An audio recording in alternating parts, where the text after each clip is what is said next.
أعوذ بالله السميع العليم من الشيطان الرجيم ربي أعوذ بك من همزات الشياطين وأعوذ بك رب أن يحضرون بسم الله الرحمن الرحيم يا قل أعوذ برب الناس ملك الناس إله الناس من شر الوسواس الخناس الذي يوسوس في صدور الناس من الجنة والناس بسم الله الرحمن الرحيم إن الله وملائكته يصلون على النبي يا أيها الذين آمنوا صلوا عليه وسلموا تسليما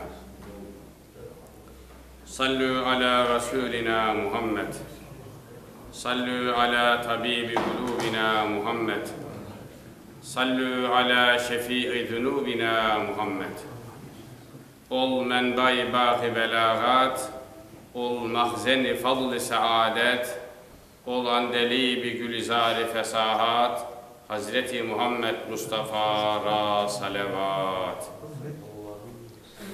Allahümme salli ve sellim ve barik ala seyyidina Muhammedin il-Fatihi lima uğliqa vel hatimi lima sebaga nasırıl hakka bil hakkı vel hadi ila sıratikel müstakim ve ala alihi hakka kadrihi ve miktarihil azim.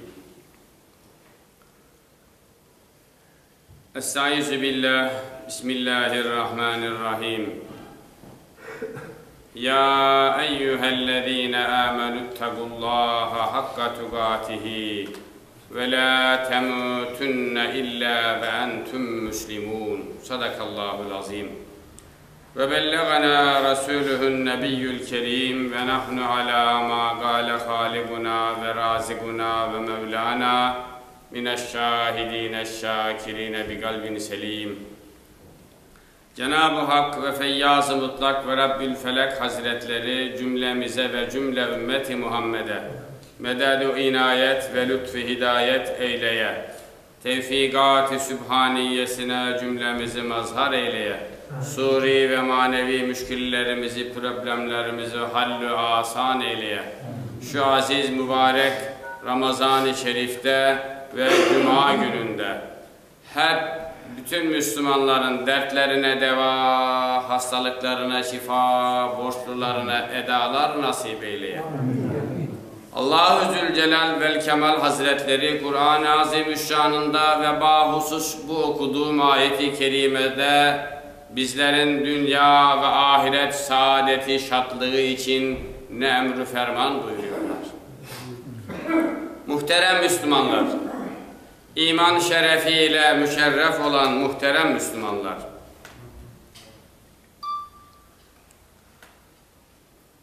Adem babamızın, Adem Aleyhisselam'ın takriben 10.000 yıl önce geldiği söylenir. Ama doğruyu Allah bilir. Bilhassa eski peygamberlerle alakalı tarihi ve coğrafi bilgiler net değil. %100%, %100 değil. Yalnız ve yalnız bizim peygamberimiz ile alakalı tarihi ve coğrafi bilgiler %100 doğrudur, gerçektir. Eski peygamberler hakkındaki kaynakların bize doğru olarak ulaşması mümkün değil de ondan.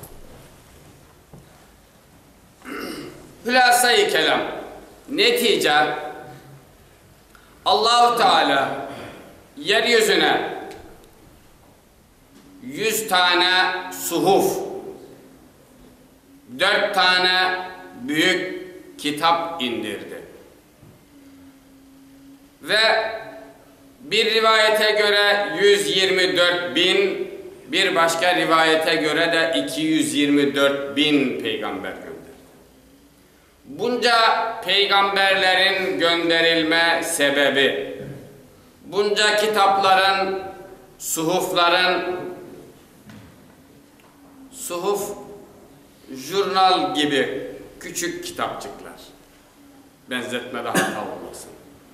Bunların gönderiliş sebebi, bu peygamberler ordusunun geliş sebebi, insanları dünya ve dünyanın süslü, cicili, bicili, şaşalı, tantanalı, deptebeli, görüntülü, vitrini yakşı olan şeylerinden yıraklaştırmak, Allah'a bağlamak için.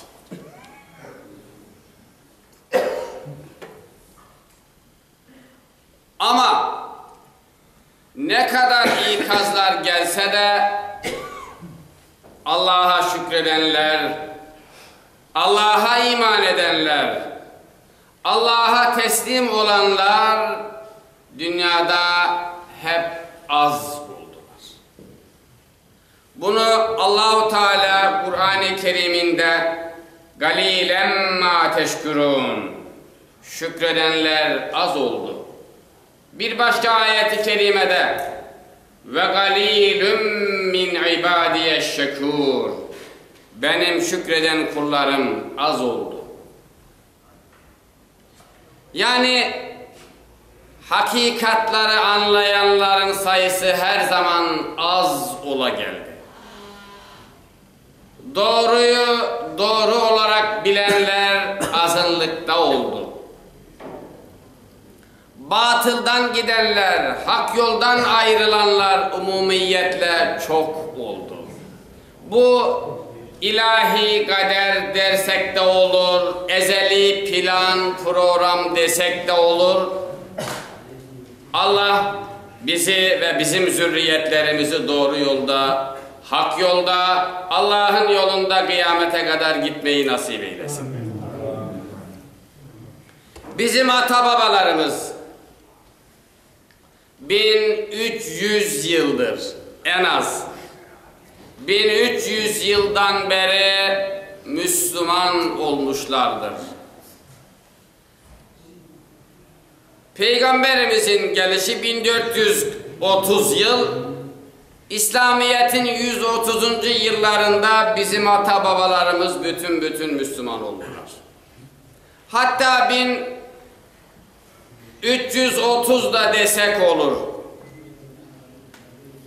O günden bugüne hepimiz çok temiz bir nikahla geliyoruz. Temiz kanallarla, tertemiz Pınar Rotnik gözünden geliyoruz. Hem de Hanefi mezhebi olarak geliyoruz. 4 mezhebin hepsi haktır. Ama Hanefi mezhebi de suyun gözüne, Pınar'ın Rotnik'in gözüne, bizim peygamberimizin sistemine en doğru, en yakın olanıdır. Neden? Çünkü İmam-ı Azam Hazretlerinin babası Hazreti Ali Efendimizin askeridir.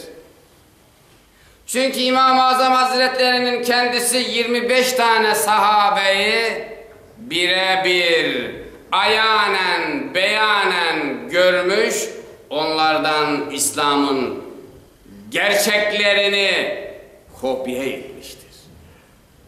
Peygamberimizin kapısında 10 yıl hizmet eden Hazreti Enes var. Hazreti Enes 8 yaşında Peygamberimizin evine girdi, 18 yaşına kadar Peygamberimizle beraber yaşadı. Ve 105 sene ömür yaşadı, 105. yaşında vefat etti. Ve Basra'da vefat etti. Hazreti Ali Efendimiz de Küfe'de yaşıyordu. İkisinin arası 40 kilometreydi. Hazreti İmam-ı Azam 25 yaşına geldiğinde daha o hala yaşıyor, hayattaydı. Hatta onun 123 tane evladı oldu. Onun 123 evladı da o toprakta, o bölgede yaşadı. Dolayısıyla İslam'ın pınarı, gözü oradan neşv-i nema buldu, gelişti. Sevgili ve saygılı muhterem kardeşlerimiz, İşte böyle bir çısta kanallarla, Allah'ımız bize hidayet nasip etmiş o günden bugüne. İnşallah bugünden de kıyamete kadar devam edeceğiz.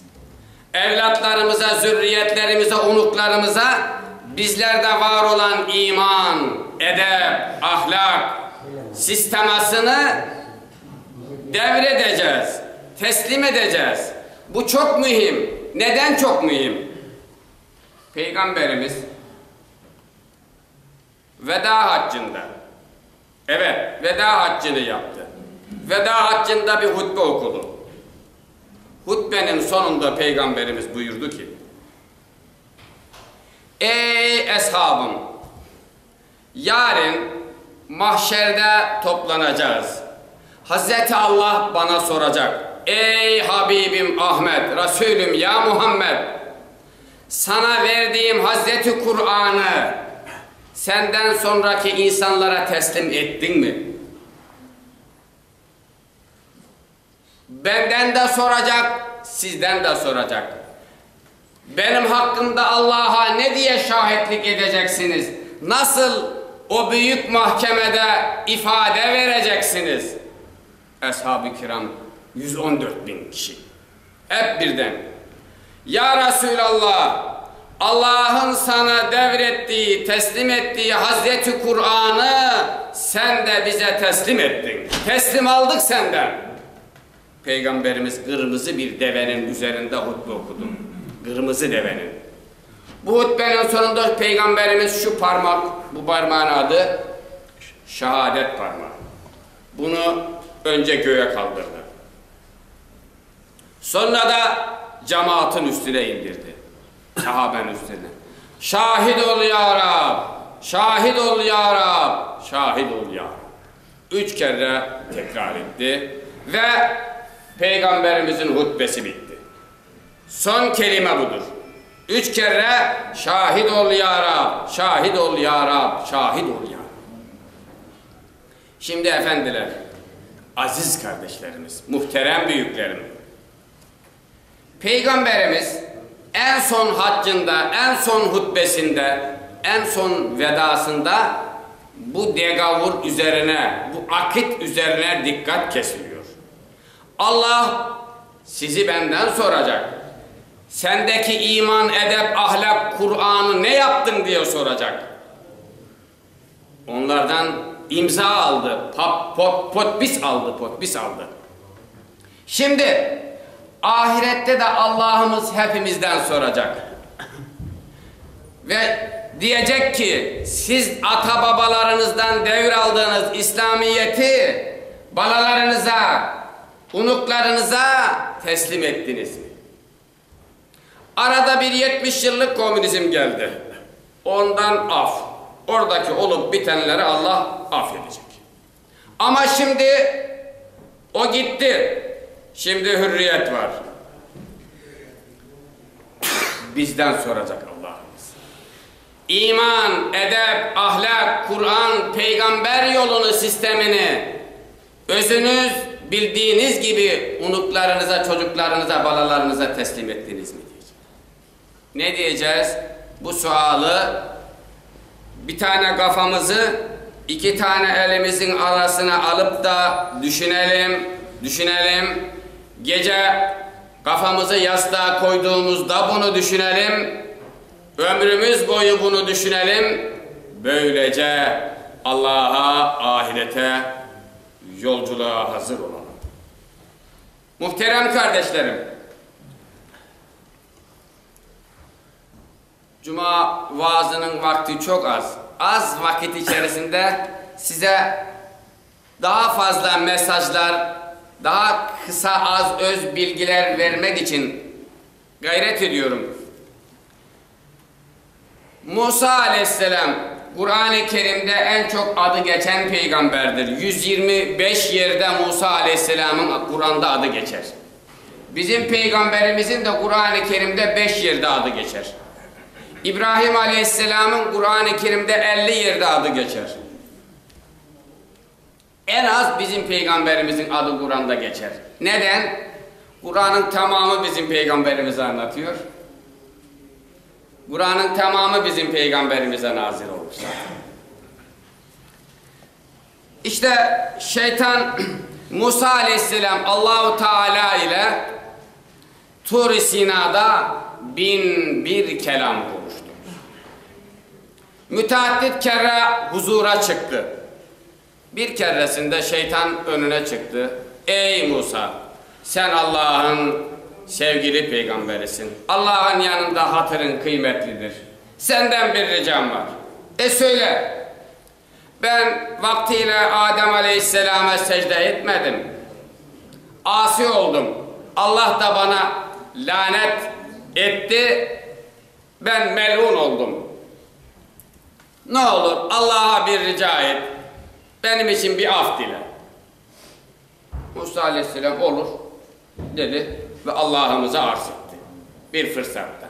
Ya Rabbi, şeytan benim böyle bir tevessütümü istiyor. Allah'ımız da şeytana haber yolladı. Söyle ona, Adem Aleyhisselam'ın kabri falan yerde, gitsin Adem Aleyhisselam'ın kabrine secde etsin, onu affedeceğim. Nasıl bir fırsat gelmiş değil mi? Nasıl bir fırsat gelmiş. Yiğit bin yaşar, fırsat bir gelir. O fırsat değerlendirdi, değerlendirmedi, harap eder, yazık eder. Musa Aleyhisselam Allah'ımızın bu mesajını şeytana söylediğinde şeytan dedi ki, ben onun hayatta diriyken diri haline secde etmedim ki gidip de onun kabrine secde edeceğim. Böylece bir devlet kuşunu kaçırdı. Başına konacak kuş başka uçtu gitti. Ama şeytan dedi ki Musa Aleyhisselam'a, sen benim için yoruldun. Benim için yoruldun. Allah'a müracaatta bulundun. Bana iyilik yaptın. Ben de sana ve senin ümmetine, senden sonra gelen bütün Müslümanlara bir iyilik yapacağım. Olur mu? Olur. Söyle. 3 madde söyledi şeytan. Efendiler 3 madde söyledi. İmam-ı Gazali anlatıyor bunu. 1.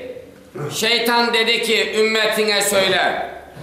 Onlar öfkelendiği zaman, gadaplandığı zaman, sinirlendiği zaman, Tatarcasını doğru söyleyebildin mi? Öfkelenmek. Öyle yaptıkları zaman ben onların gözünün içine bakarım. Gözünün içine bakınca onları adeta delirtirim. Onlar bütün halatlarını, iplerini koparırlar. Öfkelendiği zaman dinden, imandan çıkacak her lafı söylerler. Strahofka kapanır. Strahofka, elektriğin strahofka kapısı kapanırsa ne olur? Karanlık gözü görmez olur. Öyle onları perişan ederim. Sakın öfkelenmesinler. Öfkelenecek olurlarsa da gitsinler, abdest alsınlar. Öfke ateştendir.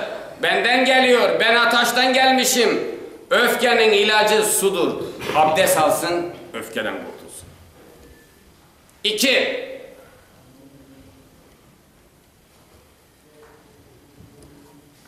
Bir sadaka, zekat verecek olurlarsa, onlara zekat, sadakayı verdirmemek için çocuklarını, anasını, bacısını, unuklarını, hatununu, evini, borçlarını, hepsini gözünün önüne dökerim.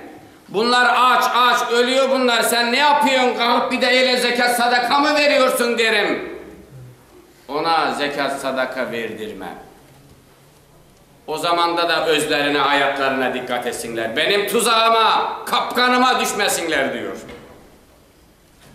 İyilik yapmış ha. Ömründe bir iyilik yapmış şeytan. Bir de 3. olarak mahrem olmayan, ana, bacı, hala, teyze, bibi olmayan, 2 tane akraba olmayan, togan olmayan erkek ve kadın ikisi bir odada olursa ben onlara yapacağımı bilirim. Onlara ne yapacağımı ben bilirim. O kadını o erkeğe, o erkeği o kadına nasıl gösteririm? Onların dumanını attırırım. Hallaç pamuğu gibi yakarım onların ciğerlerini diyor. Buna da dikkat etsinler. Sevgili kardeşlerim, aziz kardeşlerim, muhterem kardeşlerim. Evet, hayat imtihanlarla doludur. Dünya geçim dünyası değil, imtihan dünyasıdır. Hepimiz bir gün kara toprağın altına ineceğiz. Bu dünyada olup bitenlerin hepsinden hesaba çekileceğiz. İğneden ipliğe, eliften y'ye, habbeden kubbeye, A harfinden Z harfine kadar hesaba çekileceğiz. İşte böyle bir kara güne şimdiden hazır olalım. Son pişmanlıklar fayda vermeyecek. Allah'ımız Tegabun suresinde yevme yecma'ukum li yevmil cem'i, Allah sizi toplanma gününe toplayacak, mahşere toplayacak. Ama mahşerin adı zâlike yevmü't tegâbun. O gün pişmanlık günüdür. Herkes pişman olacak. Kafirler neden Müslüman olmadık diye pişman olacaklar. Müslümanlar neden namaz kılmadık, oruç tutmadık diye pişman olacaklar. Namaz oruca yapanlar neden daha fazla yapmadık diye pişman olacaklar. Ama herkes pişman olacak. Yalnız peygamberler pişman olmayacak. Sevgili kardeşlerim, vakit çok az. Ahiret Sırat köprüsü, hep duyduk anamızdan babamızdan, Kur'an'da, hadiste. Kıldan ince, kılıçtan keskin diye duyduk. Doğrudur. Peygamberimiz de böyle haber verir. Ama kıldan ince, kılıçtan keskin bir köprü olur mu? Allah bize böyle çetin iş yapar mı? Belki aklınıza gelir. Efendiler, sırat kıldan ince, kılıçtan keskin ama kime? Bu Müslümanlık yaşanmaz. Bu devirde bu İslamiyet'i yaşamak kimin haddine? Geç artık bunlar. Bu devirde o olmaz. Oraza, namaz, hac, zekat, tesettür, hanımlar başını örtmesi lazım vesaire vesaire. Bu devirde bu yaşanmaz. Diyenler var ya, onlara Sırat köprüsü kıldan ince, kılıçtan keskin. Geçilmez, yürünmez, İslam yaşanmaz diyenlere Sırat köprüsü böyle olur. Ama İslam yaşanır, ben yaşayacağım. Noksanlarım olsa da Allah'a sığınacağım, o affeder. Boynumu bükeceğim. Ama ben dinimde devam edeceğim. Allah'ıma bağlı, peygamberime bağlı, dinime bağlı. Ama özel suçlarım olur, olmaya da devam eder. Allah affeder. İtikadı doğru olacak. Amelleri Allah, amel suçlarını Allah affeder ama itikat suçunun cezası çetindir. Bu olmaz, bu yaşanmaz, bu kabul değil demeyeceğiz. Kabul, hepsi kabul. Allah'tan ne emretmişse hepsi kabul. Ama benim tembelliğim, benim yaramazlığım, benim turmusumun zayıflığı, ben yapamıyorum, yaşayamıyorum ya Rabbi beni affet derse bir adam, ona sırat gene açıktır, geçilir. Sevgili kardeşlerim, gene Sırat Köprüsü 1000 yıllık yoldur. Ne diyor? Dinimiz Sırat Köprüsü 1000 yıl. Allah Allah, 1000 yıl olur mu? 1000 yıl ne demek? Evet, kime o 1000 yıl bilir misiniz? Ya bu 30 gün oruç bitmez be. Hele bu İyul ayında bu sıcakta 30 gün oruç mu biter? Bu namaz mı biter? Bu İslamiyet'in emirleri mi biter? Tükenmez. Diyenler var ya, İşte onlara da Sırat Köprüsü bitmez, tükenmez. Ama ya Rabbi sen emret, ben 30 gün orucumu tutarım, 5 vakit namazımı kılarım diyenlere Sırat Köprüsü yum gözünü at gözünü. Elektrik hızıdır, elektrik hızı. İnternetteki hız nasılsa Allah'ın sevgili kullarına Sırat Köprüsü'nü geçmenin hızı öyle süratlidir, öyle çabuktur ve tezdir. Değerli kardeşlerim, bir insan anlatıyor, diyor 15 yaşımda namaza başlamışım, kılıyorum. Bir çeşme rotlik başında abdestimi aldım, namaz kılıyorum. Oradan bir adam geçti, bana dedi ki bala çok erken başlamışsın bu namaza, bu namaz bitmez dedi. Gitti. Allah Allah, ne büyük suç işliyor bu adam değil mi? Aferin, maladisse, bravo, balam, yiğidim, sen bu yaşta namaza başlamışsın, tebrik ederim seni diyeceği yerde ne diyor? Bitmez, erken başlamışsın. Böyle söyleyenlere Sırat Köprüsü de bitmez. Ama Allah'a kul olanlara, Allah ile beraber olanlara problem yok. Nitekim Kur'an-ı Kerim'de Allahu Teala Ela inne evliya Allahi la havfun aleyhim ve la hum yahzenun. Allah ile dost olanlar, Allah ile beraber olanlara gam, gasefet, keder, üzüntü, hüzün hiçbir şey yok. Sevgili kardeşlerim, Allah ile beraber olanlar dünyada, mezarda, mahşerde, kabirde, cennette beraber olacaklar.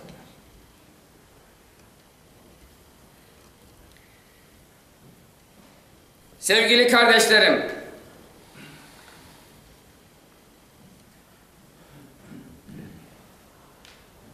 karnı doyan adam, karnı aş kazanı, ekmeğe, yemeğe doyan adam sağa sola bir daha bir şey yiyeceğim diye bakar mı? Önüne koysan dahi yememdir. Yüreği, kalbi imanla dolan adam, imanla doyan adam, o da günahlara, kötülüklere, yaramazlıklara bakmaz. Onun için kuvvetli itikat, kuvvetli iman lazım. Allah'a, peygambere, pirana, meleklere ve bütün peygamberlere dop dolu imanımız olacak. Peygamberimizin gününde Nayman isminde bir sahabe vardı. Nayman.